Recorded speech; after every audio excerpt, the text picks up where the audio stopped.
Good afternoon my dear students. ఈరోజు మన టాపిక్లో సముద్రం యొక్క ఆవరణ వ్యవస్థ. సముద్రాలు మరియు మహాసముద్రాలు కలిసి సముద్ర ఆవరణ వ్యవస్థ కిందికి వస్తాయి. ఈ స్థూల ఆవరణ వ్యవస్థ ఈ పసిఫిక్ మహాసముద్రం, అట్లాంటిక్ మహాసముద్రం, హిందూ మహాసముద్రం. సముద్రంలోని జీవులు వాటి చుట్టూ గల ఆవరణం మధ్య గల సంబంధం గురించి అధ్యయనం చేయడాన్ని ఓషియానోగ్రఫీ అంటారు.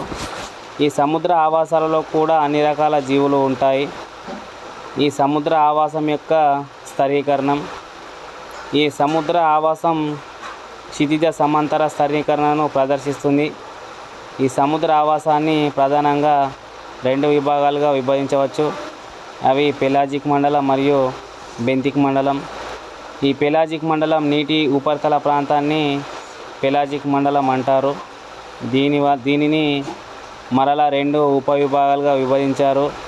ఇవి నెరిటిక్ మండలం మరియు ఓసియానిక్ మండలం. రెండవది బెంతిక్ మండలం. నీటి అడుగు భాగాన్ని బెంతిక్ మండలం అంటారు. దీనిని మరలా రెండు ఉపవిభాగాలుగా విభజించారు. అవి లిట్టోరల్ మండలం మరియు సముద్ర అగాధ ప్రాంతం. ఈ లిట్టోరల్ మండలాన్ని మరలా యులిట్టోరల్ మరియు సబ్ లిట్టోరల్ అనే మండలాలుగా విభజించారు. ఈ సముద్ర అగాధ ప్రాంతాన్ని మరలా బతైల్, అబ్సైల్స్ మరియు అబైసల్స్ మరియు హడాల్ అనే మూడు ప్రాంతాలుగా విభజించారు. ఈ సముద్ర పెలాజిక్ మండలం అనేది సముద్రం అడుగు భాగం పైన ఉన్న ఉపరితల మొత్తాన్ని సముద్ర పెలాజిక్ మండలం అంటారు. దీనిని క్షితిజ సమాంతరంగా రెండు భాగాలుగా విభజించారు. అవి నెరిటిక్ మండలం మరియు ఓసియానిక్ మండలం.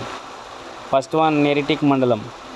సముద్ర ఒడ్డుకు దగ్గరగా ఉన్న మండలాన్ని నెరిటిక్ మండలం అంటారు. ఇది సముద్ర తీరం నుంచి లోపల వైపుకు ఏటవాలుగా ఉండే కాంటినెంటల్ షెల్ఫ్లో ఈ మండలం అనేది ఉంటుంది. ఈ మండలం 16 నుంచి 240 కిలోమీటర్ల వెడల్పు మరియు 200 మిల్లీమీటర్ల లోతును కలిగి ఉంటుంది. నెక్స్ట్ వన్ ఓసియానిక్ మండలం. ఈ కాంటినెంటల్ షెల్ఫ్ తర్వాత ఉన్న సముద్ర ఉపరితలాన్ని ఓసియానిక్ మండలం అంటారు. ఈ మండలం 200 మిల్లీమీటర్ల లోతు వరకు ఉంటుంది. తర్వాత ఈ 200 మిల్లీమీటర్ల లోతు వరకు ఉన్నటువంటి ఈ నీటి భాగాన్ని ఓసియానిక్ మండలం అంటారు. నెక్స్ట్ ఆయత స్థరీకరణం. కాంతి చొచ్చుకపోయే దానిని ఆధారంగా చేసుకొని ఈ ఓసియానిక్ మండలాన్ని 3 మండలాలుగా విభజించారు. అవి అధిక ప్రకాశవంత ప్రాంతం, అల్ప ప్రకాశ ప్రాంతం మరియు ప్రకాశరహిత ప్రాంతం. ఫస్ట్ వన్ అధిక ప్రకాశవంత ప్రాంతం. ఇది ఉపరితల ప్రాంతం. కాంతి 80 మీటర్ల లోతు వరకు ప్రసరిస్తే అది కిరణజన్య సంయోగక్రియకు ఉపయోగపడుతుంది. ఈ ప్రాంతాన్ని అధిక ప్రకాశవంత ప్రాంతం అంటారు. ఈ కిరణజన్య సంయోగక్రియ జరుపుకునే మొక్కలు, వృక్ష ప్లవకాలు ఈ ప్రాంతం లోపలే నివసిస్తాయి. ఈ అల్ప ప్రకాశ ప్రాంతం. ఇది మధ్య ప్రాంతం. 80 నుంచి 200 మీటర్ల లోతు గల ప్రాంతాన్ని అల్ప ప్రకాశక ప్రాంతం అంటారు. ఈ ప్రాంతంలో కాంతి కిరణాలు మరియు మార్పు చెందిన ఉదారంగు కిరణాలుగా అతి నీలలోహిత కిరణాలుగా ఏర్పడతాయి. ఈ ప్రకాశరహిత ప్రాంత మండలం. ఇది క్రింది ప్రాంతం. 200 మీటర్ల తర్వాత ఉన్న ఈ లోతుగల ప్రాంతాన్ని ప్రకాశరహిత ప్రాంతం అంటారు. ఈ ప్రాంతంలో కాంతి అసలే ఉండదు. అందువల్ల ఉత్పత్తిదారులైన మొక్కల సంఖ్య, వాటిపై ఆధారపడే జంతువుల సంఖ్య తక్కువగా ఉండడం జరుగుతుంది. నెక్స్ట్ పెలాజిక్ మండలంలోని జీవ సముదాయం. ఈ పెలాజిక్ మండలంలోని జీవులను ప్రధానంగా 2 గ్రూపులుగా వర్గీకరించారు. అవి ప్లాంక్టన్ మరియు నెక్టాన్. ప్లాంక్టన్ అనగా తిరిగేవి అని అర్థం. ప్లాంక్టన్ అనేవి నీటి యొక్క ఉపరితలం మీద తేలియాడే జీవులు. ఇవి నీటి ప్రవాహాలకు అనుగుణంగా కదులుతాయి. ఇవి ప్రవాహాలకు వ్యతిరేకంగా కదలవు. ప్లాంక్టన్లను 2 రకాలుగా వర్గీకరించారు. అవి ఫైటోప్లాంక్టన్ మరియు జూప్లాంక్టన్. ఫైటోప్లాంక్టన్ ఇవి నీటి ఉపరితలంపై స్వేచ్ఛగా తేలియాడే వృక్ష సంబంధ ప్లవకాలు. ఇవి క్లోరోఫిల్ను కలిగి ఉంటాయి. అందువలన ఇవి స్వయం పోషకాలు, శైవలాలు, డయాటమ్లు మరియు డైనోప్లాజెట్లు అనేవి వృక్ష ప్లవకాలు. నెక్స్ట్ జూప్లాంక్టన్ ఇవి జంతు సంబంధ ప్లవకాలు. ఇవి నీటిపైన తేలియాడుతూ నీటి ప్రవాహాలకు అనుగుణంగా కదులుతాయి. ఇవి పరపోషకాలు. ఉదాహరణ రేడియో లేరియాన్లు మరియు ఫొరామినిఫెరన్లు మరియు కొన్ని జెల్లీ చేపలు మరియు సైఫోనోఫోర్లు అండ్ పాలికిడ్స్ పురుగులు, కోపిఫోర్డ్లు మరియు ఆస్ట్రోకోడ్లు మొదలైనవి. జీవిత చక్రం మరియు పరిమాణం ఆధారంగా జంతు ప్లవకాలను వర్గీకరించవచ్చు. జీవితకాలం ఆధారంగా జంతు ప్లవకాలను 2 రకాలుగా వర్గీకరించవచ్చు. అవి తాత్కాలిక ప్లాంక్టన్స్. ఈ జీవులు వాటి జీవితకాలంలో కొద్ది కాలం మాత్రమే ప్లవకాలుగా గడుపుతాయి. ఇవి ప్రత్యుత్పత్తి సమయంలో బాగా కనిపిస్తాయి. ఉదాహరణ trochophore, nauplius and zoea and alima bipinnaria. Holo planktons ఈ హాలో ప్లాంక్టన్లు శాశ్వత ప్లాంక్టన్స్ అంటారు. ఈ జీవులు జీవితకాలం మొత్తం ప్లవకాలుగా గడుపుతాయి. ఉదాహరణ సిరేషియమ్స్, న్యాక్టిలూకా అండ్ ఫైసాలియా, వెలెల్లా జెల్లీ చేపలు మొదలైనవి. స్థూల ప్లవకాలు వీటిని మాక్రో ప్లాంక్టన్స్ అంటారు. పరిమాణంలో పెద్దగా ఉన్న ప్లవకాలను స్థూల ప్లవకాలు అంటారు. ఉదాహరణ జెల్లీ చేపలు. సూక్ష్మ ప్లవకాలు ఈ పరిమాణంలో వీటిని మైక్రో ప్లాంక్టన్స్. పరిమాణంలో చిన్నగా ఉండే ప్లవకాలను సూక్ష్మ ప్లవకాలు అంటారు. ఇవి 0.5 మిల్లీమీటర్ నుంచి 3.0 మిల్లీమీటర్ల పరిమాణంతో ఉంటాయి.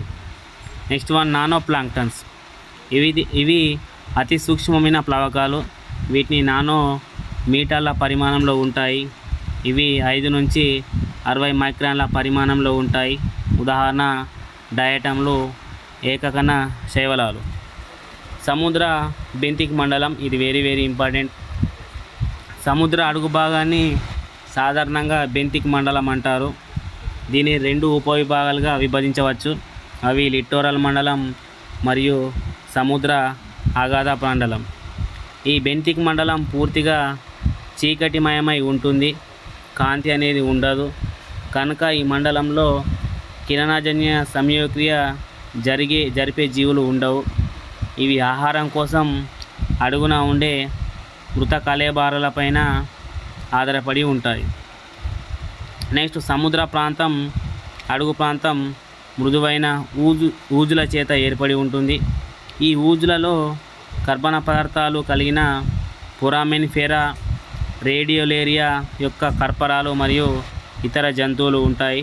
అంతేకాకుండా ఈ ప్రాంతంలో సముద్ర దోసకాయలు, బ్రిటిల్ స్టార్లు, క్రైనైడ్లు, సీహార్చిన్లు, కొన్ని బెంతిక్ చేపలు మరియు ఇతర రకాల క్రస్టేషన్లు, సీ హనీమూన్లు, క్లామ్స్ అనేటివి ఉంటాయి.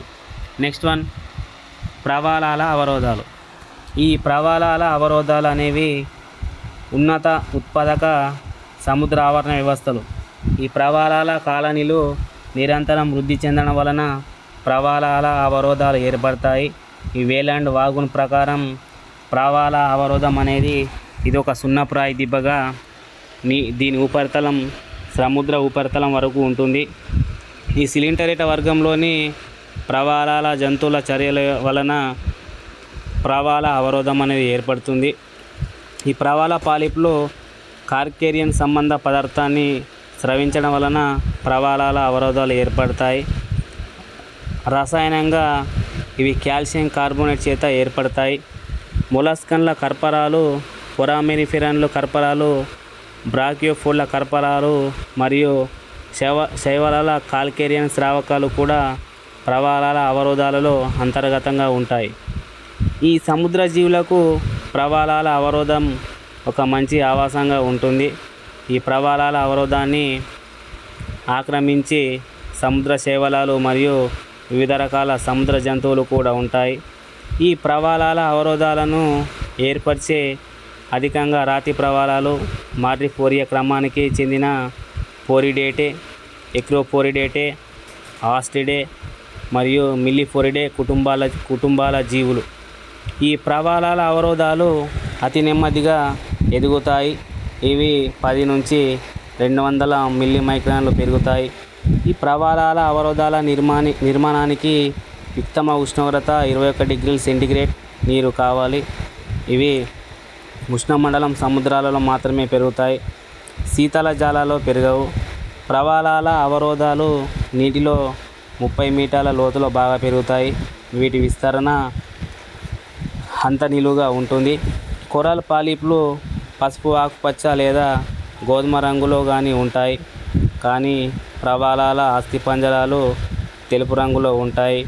వీటిని ఎరుపు లేదా ఆకుపచ్చ శైవలాలు ఆక్రమించుకుంటాయి, కానీ ప్రవాలాల అస్థిపంజరాలు తెలుపు రంగులో ఉంటాయి. వీటిని ఎరుపు లేదా ఆకుపచ్చ శైవలాలు ఆక్రమించుకుంటాయి. వీటితో పాటు అందమైన రంగులతో ఉండే జంతువులు కూడా ఉంటాయి. ఇవన్నీ కలిసి ప్రవాలాల అవరోధానికి ఒక అందమైన రంగునిస్తాయి. అందువలన ప్రవాలాల అవరోధాలను సముద్రానికి అందమైన ఉద్యానవనాలుగా వర్ణిస్తారు. ఈ ప్రవాలాల అవరోధాల యొక్క రకాలు. ఈ ప్రవాలాల అవరోధాలు 3 రకాలు. ఒకటి ప్రింజింగ్ రీప్, రెండవది బారియర్ రీప్, మూడవది ఎటాల్. ఈ ప్రింజింగ్ రీప్ ఇవి అగ్నిపర్వతాల ద్వీపాల సమీపంలో ఉండే ద్వీపాలను ప్రింజింగ్ రీప్లు అంటారు. ఇవి ఓన్లీ అగ్నిపర్వతాల ద్వీపాల ప్రాంతంలో మాత్రమే ఏర్పడతాయి. ఇవి సముద్ర తీరంలో దాదాపు 14 కిలోమీటర్ల వరకు వ్యాపించి బల్లపరుపుగా ఉంటాయి. ఈ ప్రింజింగ్ రీప్ 3 ప్రాంతాలను కలిగి ఉంటుంది. ఒకటి రిప్ ప్లాట్, రెండో రిప్ హెడ్జ్ మరియు సముద్రపు వాలు. ఈ బారియర్ రీప్ ఇది ప్రింజింగ్ రీప్ను పోలి ఉంటుంది, కానీ సముద్ర తీరానికి కొద్ది దూరంలో అమరి ఉంటుంది. ఈ రకమైన ప్రవాల ద్వీపానికి తీరానికి మధ్యన మడుగు లేదా కయ్య అనే భాగం ఏర్పడుతుంది. దీని ద్వారా పెద్ద పడవలు నడవడానికి వీలు ఉంటుంది. ప్రపంచంలో అతిపెద్ద గ్రేట్ బారియర్ రీప్ అనేది ఆస్ట్రేలియా దేశంలో మాత్రమే ఉంటుంది. దీనిని ఎటాల్ రీఫ్. దీనిని ప్రవాల ద్వీపం లేదా లాగూన్ ద్వీపం అని అంటారు. ఇది దాదాపు ఉంగరం లేదా వలయాకారం లేదా గుర్రపు నాడ ఆకారంలో ఉంటుంది. ఈ ఇండో పసిఫిక్ భాగంలోని వేల కొద్ది అటాళ్ళు కనిపిస్తాయి. ఈ ప్రపంచంలో అతిపెద్ద ఎటాల్ అనేది మల్దీవులలో గల సువాడీనా అనేది. ప్రవాలాల అవరోధాల గల జీవ సముదాయం. ఉష్ణమండల ప్రవాలాల అవరోధాలు అనేక వేల రకాల జీవులకు ఆవాసంగా ఉపయోగపడతాయి.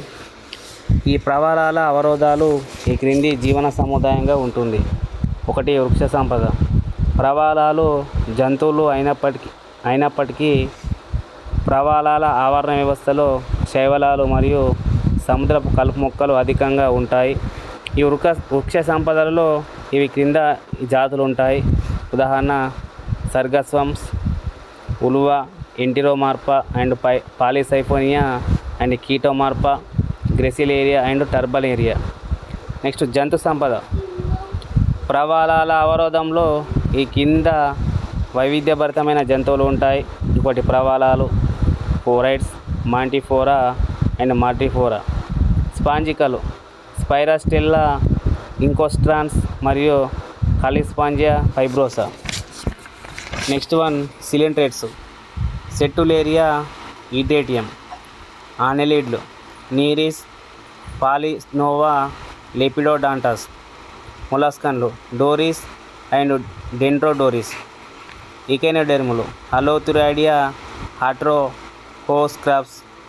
చేపలు, ఓలోసెంట్రిస్, లూటియామస్. పక్షులు, స్టార్నబర్గి మరియు ప్లూవియస్లు, డామిన్ కాపుల. ప్రవాలాల అవరోధం ఏర్పడే విధానం. ఈ ప్రవాలాల అవరోధాలు ఏర్పడే విధానం అనేక రకాల సిద్ధాంతాలుగా ప్రతిపాదించబడ్డాయి. వీటిలో ముఖ్యమైనవి ఈ సిద్ధాంతంలో వివరించబడినవి. ఒకటి డార్విన్ సబ్సిడెన్స్ సిద్ధాంతం, రెండు డాలి గ్లాసియల్స్ నియంత్రణ సిద్ధాంతం. డార్విన్ సబ్సిడెన్స్ సిద్ధాంతం. ఈ సిద్ధాంతాన్ని 1831లో డార్విన్ ప్రతిపాదించాడు. ఈ సిద్ధాంతం ప్రకారం ప్రవాలాల ద్వీపాల ప్రక్కతాలలో పెరగడం వలన మొదలుపెట్టి ఫ్రింజింగ్ రీఫ్ ఏర్పరుస్తాయి. ఈ ఫ్రింజింగ్ రీఫ్ల మధ్య కయ్య అనేది ఏర్పడుతుంది. ఈ కయ్య ఏర్పడడం వలన ఈ ఫ్రింజింగ్ రీఫ్ బారియర్ రీఫ్గా మారుతుంది. ఈ ద్వీపం క్రమంగా కుంగడం వలన బారియర్ రీఫ్ అనేది అటాల్గా మారుతుంది. ప్రస్తుతం ఈ సిద్ధాంతాన్ని చాలామంది అంగీకరించారు. డాలి గ్లేసియల్ కంట్రోల్ సిద్ధాంతం. ఈ సిద్ధాంతాన్ని డాలి అనే శాస్త్రవేత్త ప్రతిపాదించాడు. ఈ హిమాని నదీయుగం సమయంలో సముద్రపు నీరు ధ్రువ ప్రాంతాలలో మంచు కుప్పలుగా మారుతుంది. దీని వలన సముద్రపు నీటి మట్టం సుమారు 150 ఫీట్ల వరకు తగ్గుతుంది.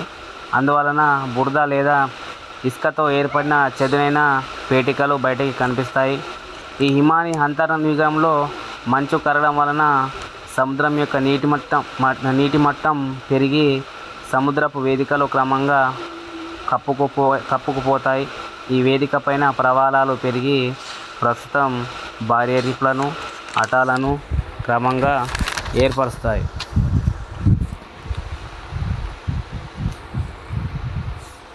సరస్సుల యొక్క వర్గీకరణ. భౌతిక కారకాలు మరియు ఉత్పాదక మొదలైన వాటిని ఆధారంగా సరస్సులను అనేక రకాలుగా వర్గీకరించారు.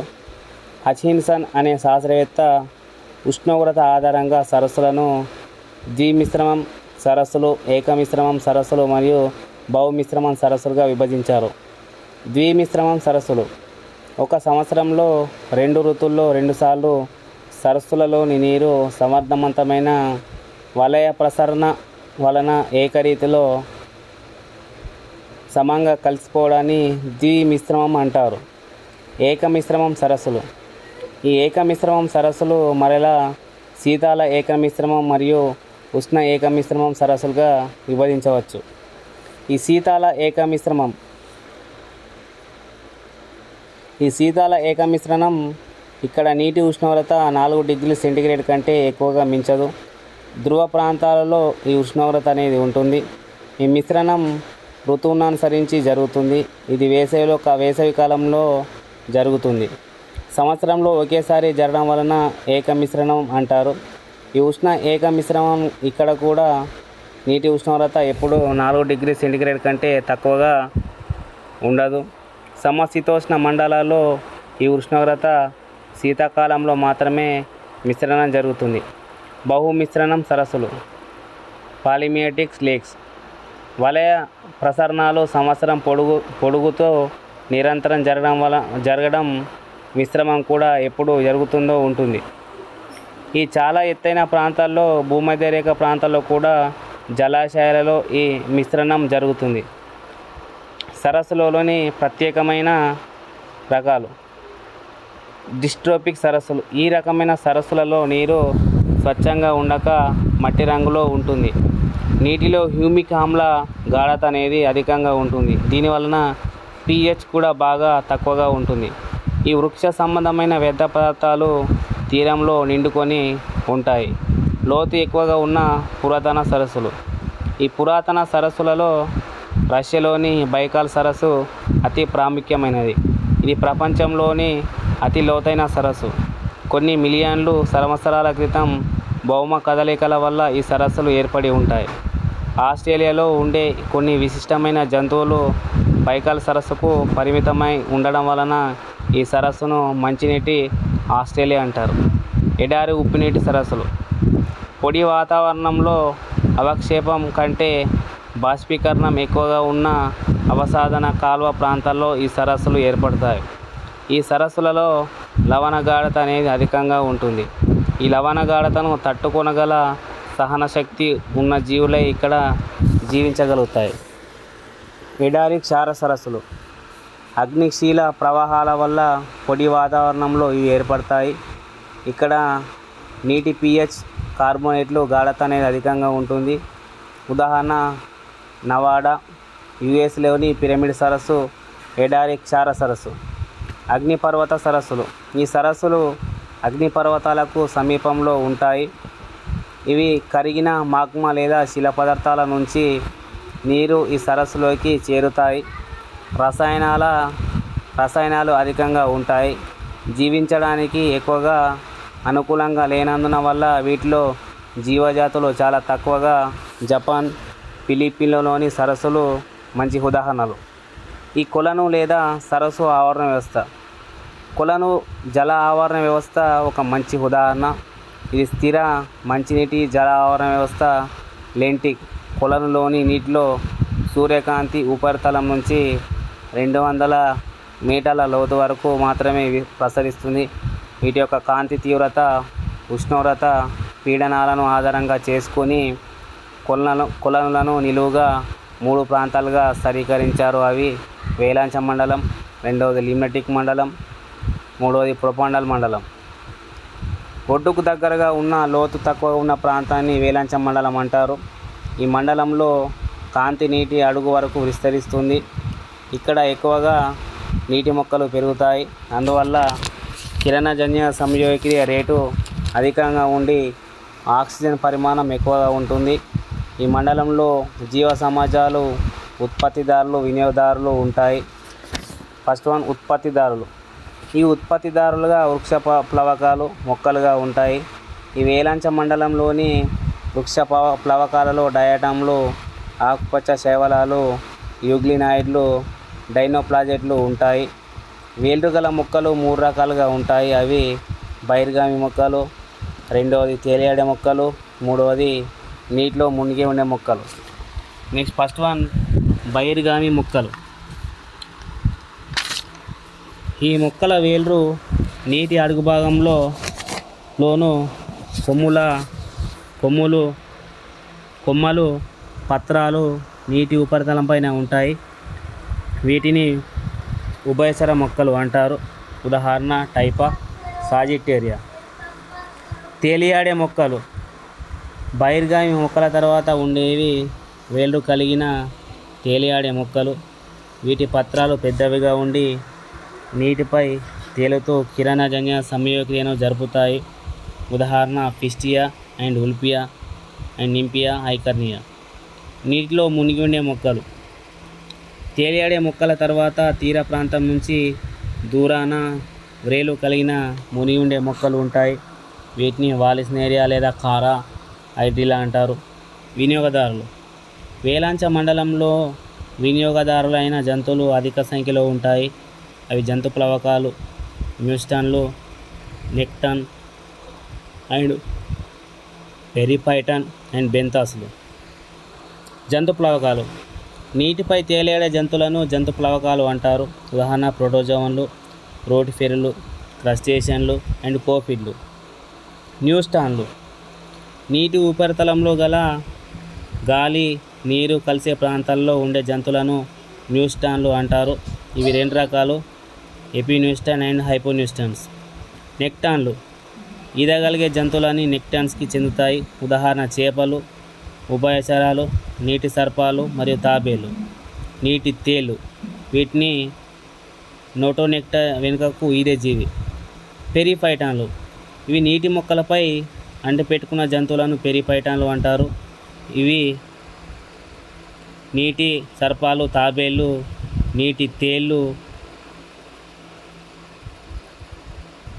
నీటి మొక్కలపై అంటిపెట్టుకున్న జంతువులను పెరిఫైటాన్లు అంటారు. ఉదాహరణ నీటి నత్తలు, కీటకాల నింపులు, బ్రయోజోవన్లు. బెంతాన్లు. నీటి అడుగు భాగంలో ఉండే జంతువులను బెంతాన్లు అంటారు. ఉదాహరణ క్రే చేపలు, ఎర్రటి అనిలిడ్లు, నింపులు, బ్రయోజోవన్లు. బెంతాన్లు. నీటి అడుగు భాగంలో ఉండే జంతువులను బెంతాన్లు అంటారు. క్రే చేపలు, ఎర్రటి అనిలిడ్స్ అండ్ కైరోనామి డింబకాలు మరియు క్లామ్స్. లిమ్నటిక్ మండలం.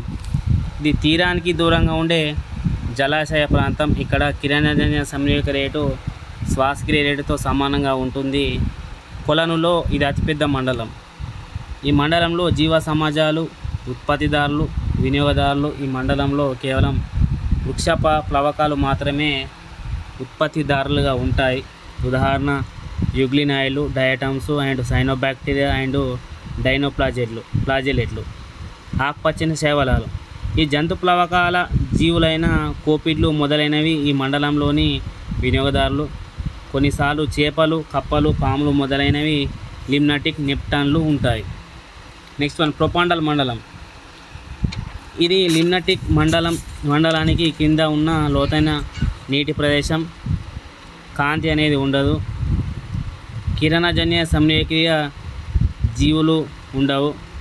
ఈ నీటిలో ఆక్సిజన్ తక్కువ స్థాయిలో ఉంటుంది. దీనిలో అవాయు శ్వాసక్రియ జరిగి కులీన ఆహార పదార్థాలను తినే డెంటిటిస్ జీవులు ఉంటాయి.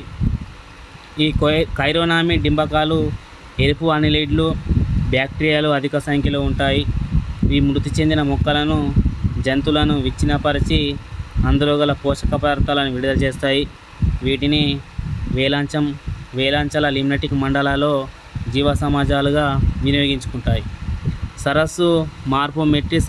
సరస్సు యొక్క స్వరూపం. సరస్సు యొక్క ఆకారం, పరిమాణం గురించి అధ్యయనాన్ని సరస్సు మార్పోమెట్రీగా చెప్పవచ్చు. దీనివల్ల సరస్సు ఎలా ఉద్భవించింది అనేది, సరస్సులో నీటి కదలికలకు స్టారిఫికేషన్లో సరస్సులలో ఉన్న వివిధ రకాల పోషక పదార్థాలను గుర్తించి వివిధ రకాలుగా తెలియజేశారు. ఈ వివరాలను తెలియడానికి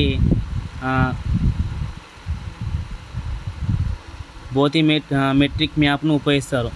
ఈ సరస్సు యొక్క మార్పోమెట్రీ 2 అంశాల ద్వారా తెలుసుకుంటారు. ఉపరితల పరిమాణం ఒకటి, ఉపరితల పరిమాణం రెండవది. ఉపరితల పరిమాణపు అంశాలను కోసము ఏరియల్ ఫోటోగ్రాఫిక్ మ్యాప్ను ఉపయోగిస్తారు. దీనిలో 4 అంశాలు కొలుస్తారు. సరస్సు మొత్తం పొడవు, సరస్సు విస్తరించి ఉన్న దూరం. ఈ ఉపరితల ప్రాంతం సరస్సు విస్తరించి ఉన్నటువంటి ఉపరితలం, సరస్సు యొక్క అంచు పొడవులు, సరస్సు యొక్క పొడవు. ఉపరితల పరిమాణం. సరస్సు యొక్క ఉపరితల పరిమాణాలను తెలుసుకోవడానికి బెతిమెట్రిక్ మ్యాప్ను ఉపయోగిస్తారు. దీనిని ఉపయోగించి 3 పరిమాణాలను తెలుసుకుంటారు. ఒకటి గరిష్ట లోతు. సోనార్ సహాయంతో సరస్సు యొక్క గరిష్ట లోతును కనుక్కుంటారు. సరాసరి లోతు. సరస్సు యొక్క సరాసరి లోతును తెలుసుకుంటారు. దీనికి ఈ Z-VT/A సూత్రాన్ని ఉపయోగిస్తారు. దీని వలన కిరణ సంయోగ జరిపే మండలం లోతు తెలుస్తుంది. నీటిని ఫ్లషింగ్ రేట్, పోషకాల బరువు, స్టాటిఫికేషన్స్, ఉత్పాదకత స్థాయి వీటిని తెలుస్తాయి. సరస్సు వైశాల్యం నీరు విస్తరించి ఉన్న వైశాల్యమే సరస్సు వైశాల్యం. వీటి ఆకారం లోతును బట్టి ఉంటుంది. దీనిని 2 పద్ధతుల ద్వారా కనుక్కుంటారు. ఈ సరస్సు మార్పోమెట్రీ డాటా వల్ల ఉపయోగాలు. ఈ పరిణామాత్మక జీవశాస్త్ర సంబంధ అంశాలు. క్లోరోఫిల్ ఏ ఎంత గాఢతతో విస్తరించి ఉంటుందో తెలుస్తుంది. దీనిని మిల్లీగ్రామ్/లీటర్ లేదా మిల్లీగ్రామ్/మిల్లీ క్యూబ్లలో తెలుసుకుంటారు. సరస్సులలో ఉన్న ఈ బెంతిక్ జీవకణంలను కూడా తెలుసుకోవచ్చు. దీనిని హెక్టార్ లేదా మిల్లీమీటర్ స్క్వేర్లలో తెలుసుకుంటారు. ఈ పరిమాణాత్మక పోషకాల విలువలు. దీనిలో సరస్సులలో ఉన్న మొత్తం ఫాస్ఫరస్ విలువ, ద్రవ్యరాశి పరిమాణం, పోషకాలు ఎంత మోతాదులో ఉన్నావో తెలుస్తాయి. ఈ మంచినీటి ఆవరణ వ్యవస్థలోని భౌతిక, రసాయనిక కారకాలు. లెంటిక్ మరియు లోటిక్ 2 మంచినీటి ఆవరణ వ్యవస్థలో కరిగిన లవణాల శాతం తక్కువగా ఉంటుంది. భౌతిక మరియు రసాయనిక కారకాలు తగ్గడం మరియు పెరగడం అనేది మంచినీటి ఆవరణ వ్యవస్థలోని జంతువుల యొక్క సంఖ్య మరియు వైవిధ్యపై ప్రభావాన్ని చూపుతాయి. మంచినీటి ఆవరణ వ్యవస్థలో ఉండే కొన్ని ముఖ్యమైన కారకాలు ఈ క్రింద వివరించడం జరిగింది. కాంతి మంచినీటి ఆవరణ వ్యవస్థను కాంతి బాగా ప్రభావితం చేస్తుంది. లోతు తక్కువగా ఉన్న నీటిలోని కాంతి అడుగు భాగంలో జంతువుల యొక్క నీటి కాంతి అడుగు భాగంలో ప్రసరిస్తుంది. కానీ లోతు ఎక్కువగా ఉన్న నీటిలోకి కాంతి అడుగు వరకు ప్రసరించదు. జలాశయాలలోకి చేరుకున్న ఇతర పదార్థాలు, ముఖ్యంగా తేలియాడే పదార్థాలు నీటిలోకి కాంతి చొరబడడానికి పరిమితం చేస్తాయి. కాంతి చొచ్చుకుపోయే ఆధారంగా జలాశయంలో 3 పొరలను గమనించవచ్చు. ఒకటి ఊర్ధ్వ అధిక ప్రకాశ ప్రాంతం, రెండవది మధ్య అల్ప ప్రకాశ ప్రాంతం, మూడవది నిమ్న ప్రకాశరహిత ప్రాంతం. ఈ అధిక ప్రకాశవంత ప్రాంతంలో కాంతి బాగా ఉంటుంది. ఇది పైభాగం నుంచి 80 మీటర్ల లోతు వరకు ఉంటుంది. ఈ అల్ప ప్రకాశ ప్రాంతం 80 నుంచి 200 మీటర్ల వరకు ఉంటుంది. ఇక్కడ కాంతి అధికంగా రూపాంతరం చెంది ఉంటుంది. ఈ ప్రకాశరహిత ప్రాంతం 200 మీటర్ల లోతు తర్వాత ఉంటుంది. ఇక్కడ కాంతి అనేది ఉండదు. కిరణజన్య సంయోగక్రియ కోసం కాంతి అవసరం. కాంతి కిరణాలలో సప్త వర్ణాలు ఉంటాయి. విబ్జిఆర్లోని ప్రతి వర్ణం జంతువుల చర్మం వర్ణం మీద ప్రభావాన్ని చూపుతుంది, పెరుగుదలను నియంత్రిస్తుంది, దైనిక విలువలకు కూడా కారణమవుతుంది. అంటే జీవరాశులపైన కాంతి ప్రభావం విశిష్టంగా ఉండడం వల్ల జీవులలో స్వరూపంలోనూ జీవన విధానంలోనూ మార్పు తేగలదు. ఎప్పుడైతే ఈ జీవరాశులపై కాంతి ప్రభావం విశిష్టంగా ఉంటుందో అప్పుడు జీవులలో స్వరూపంలోనూ జీవన విధానంలోనూ మార్పును తేగలదు. ఇది ఈరోజు టాపిక్. Thank you.